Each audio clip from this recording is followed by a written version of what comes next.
નમસ્કાર દર્શક મિત્રો, એસડી ન્યૂઝ ગુજરાતી ચેનલ પર આપનું સ્વાગત છે અને હું આપની સાથે વૈશાલી પુવારુ કરીશું નજર આજના સમાચારો પર।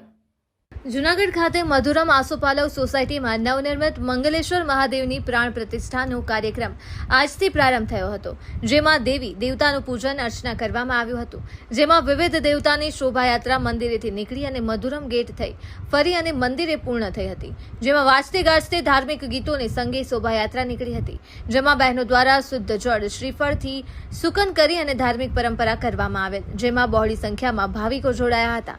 આજે શનિવારે પ્રાણ પ્રતિષ્ઠા બીજા દિવસે ભગવાનના દરેક પ્રતિમાની શાસ્ત્રોક્ત વિધિથી ભૂદેવોના મંત્રોચ્ચાર વચ્ચે પૂજા કરવામાં આવી હતી, તેમજ મહાપ્રસાદમાં તેમજ દર્શનમાં ભાવિકો બહોળી સંખ્યામાં જોડાયા અને લાભ લીધો હતો।